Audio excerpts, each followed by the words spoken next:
Nu ką. Labas rytas. Kiek valandų? Po 4. Buvo ganėtinai sudėtinga naktis, todėl, kad buvo baisiai karšta naktį. Mėgoti. Šiaip laukia nebuvo taip karšta. Bet mašinai buvo labai karšta ir čia mieste nelabai nori tų langų prasidaryti, nes labai jauku. Jos būt prasidarius, už tai teko kepti. Bet ką darysi? Važiuosim dabar į artimiausią rest stopą, atsipraust, tūlikus, galbūt užkast, galbūt ne.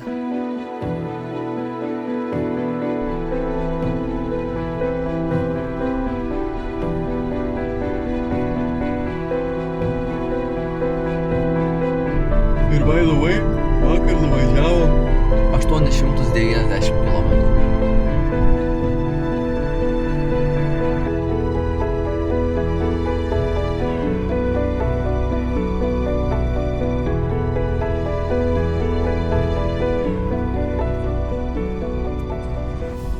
Žodžiu, sustojom, nuėjom į tūlikus, tūlikai 1 euras, bet sumokėjus už 1 eurą už tūliką gauni voucherį tą 1 eurą kažkur sutaupyti perkant iš tos degalinės. Tai mes turėjom 2 voucherius, norėjom nusipirkti 1 kavą, bet galėjom tik 1 voucherį sunaudoti. Ir kava, didelė va, iš aparato, žinot kiek kainuoja? Nuspėkit. Spėjot? 5,50 degaliniai. Ne. Nu, bet mes jau žinojom, kad Vokietijos autobamuose tokios kainos būna. Dabar mes į Vokietiją esame važiavę. Nes važiuojam Austriją, Vokietiją, vėl Austriją, tada Italiją važiuosim.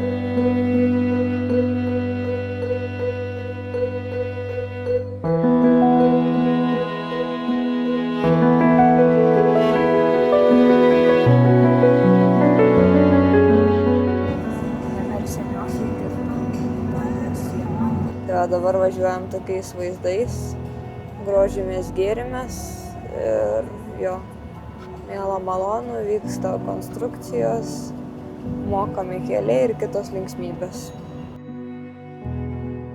O tokios vat eilės prie tol boothų, pasiimt bilietuką. Ir stovim kamštį jau kokias 10 minučių, kol iki čia davažiavom. Nu gal ne 10, gal 5. Ir tiek juostų ir vis tiek nesusitvarkom su tiek žmonių. Pridaro čia tų kelių mokesčių ir paskui nesusitvarko su paėmimu ir kamščių pridaro turistam.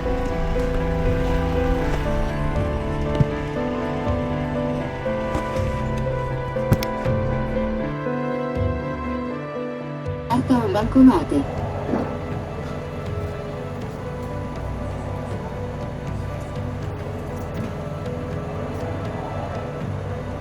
Kuras, man atrodo, 2,10 € panašiai kainuoja. Ai ne, 2,09 €. Nu tai jo, 2,10 €.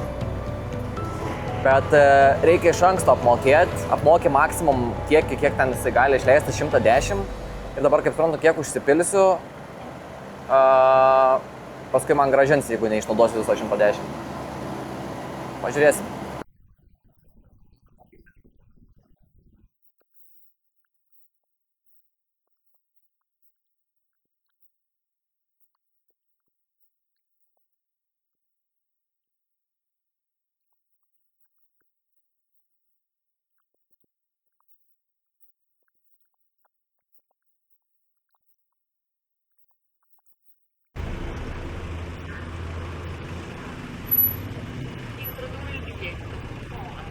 Kur tik pakišti?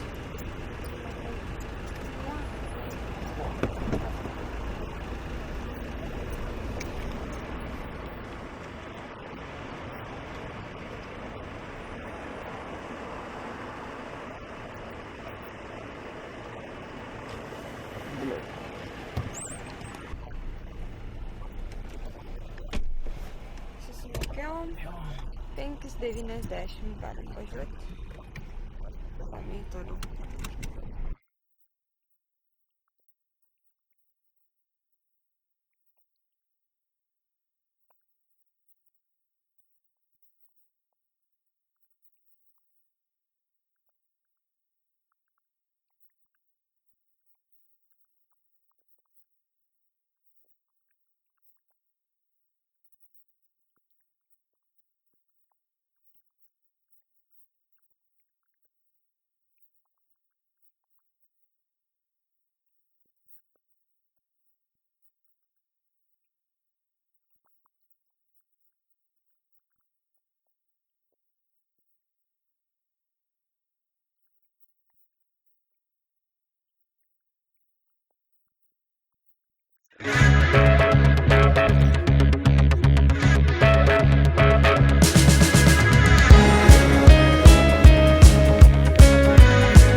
Atvykome prie pirmo Dolomitinio ežero.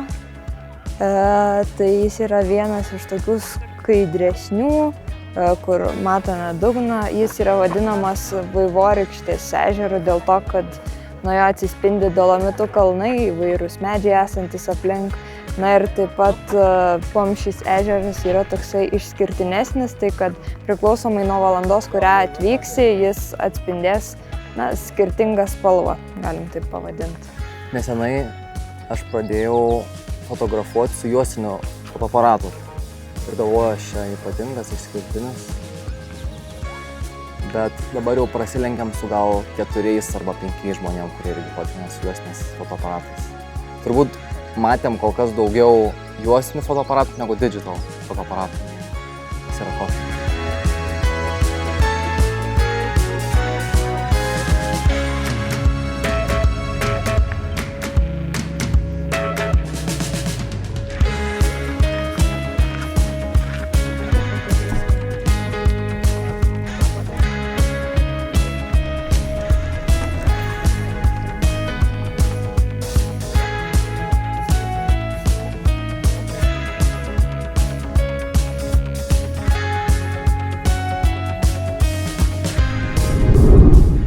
Atvarėm į savo viešbutasiką apartamentus. Einam žiūrėti, kaip čia seksis. Dar šiek tiek anksti čia kinui, bet gal leis. Pasiekėm šiandienos tikslą. Dar yra ganėtinai anksti. Tik 1:30. Šiandien nuvažiavom 336 km. Šiaip ne per daugiausiai. Bet mūsų kambariuks šeimyninis 4 žmonėm, kaip ir minėjom. Nieko įspūdinga iš tikrųjų, bet mums tikrai užteks. Turim balkoną su visai neblogų vaizdu. Ir upė. Valio! Baigęs mūsų non-stop vairavimas pagaliau. Pasidėjom daiktus viską. Ir išėjom iš šitą miestelį. Moena, ane? Miestelis. Dar šiaip anksti. Tik 4 valandos, mums to vakarienė bus pusė 8. Jo, tai dabar eisim pasivaikščiot. Šiandien sekmadienis, tai man atrodo Italijai sekmadieniais nelabai kas dirba. Bent pagrindinės parduotuvės, bet gal rasim kažką. Norėtumėm užeiti į parduotuvę, nes praktiškai visą kelionę nelabai kur te buvom.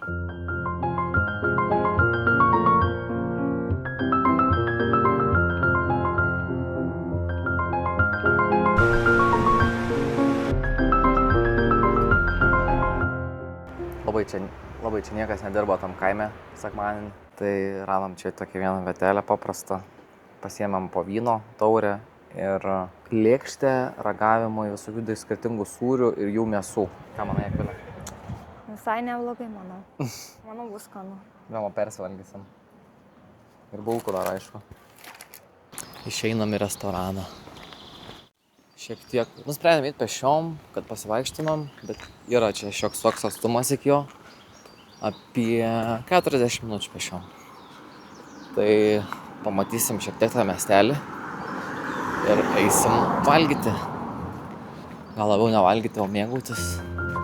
Nuomonė? Labai laukti, labai nekantrauju, labai įdomu, kadangi dar ypač gimtadienio dovaną turiu.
Alio. Tai va, einam pavalgę iš restorano. Praktiškai ilgiausiai užtrukome iš visų. Pirmą atėjom, kai tik atsidarė restoranas ir praktiškai paskutinį išėjom.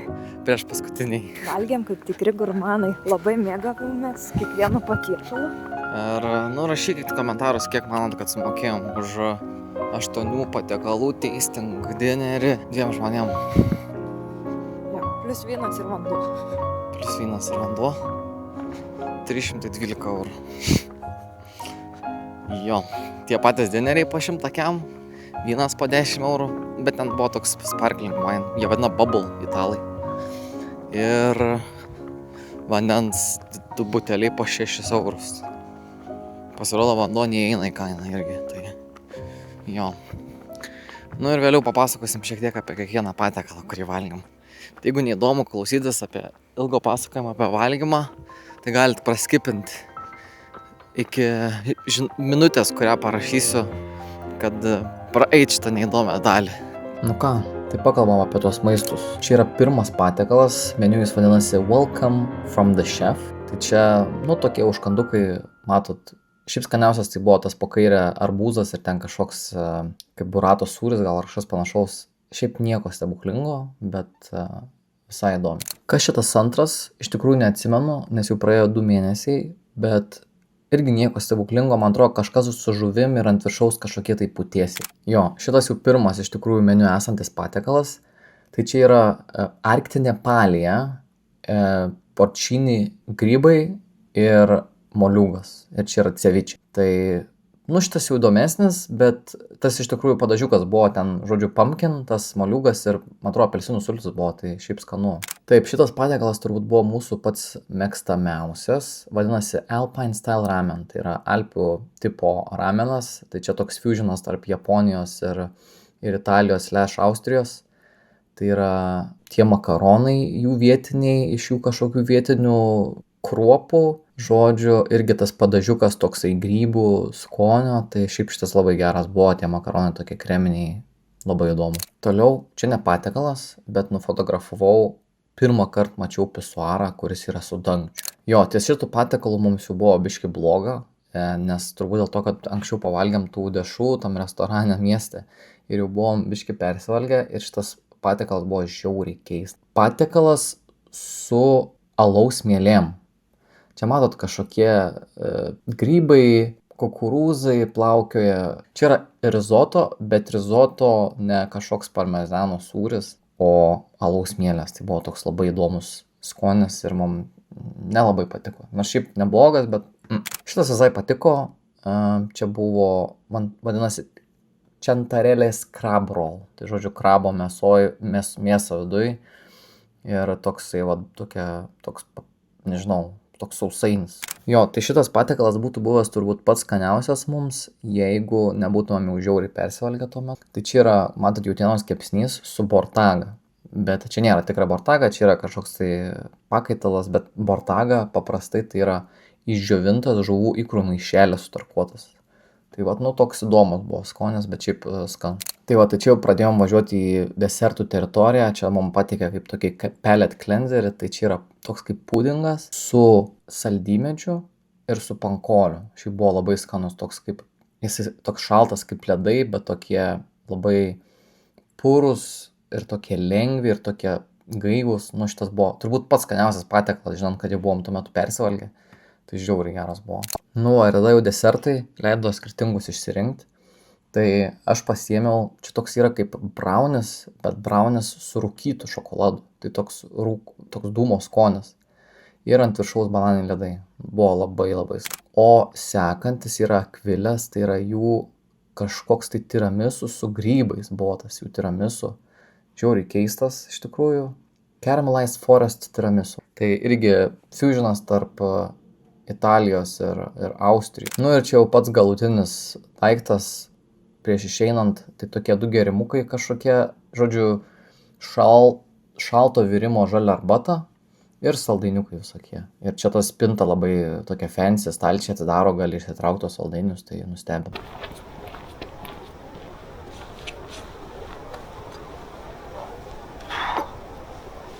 This is how it feels when it all works out. So, oh,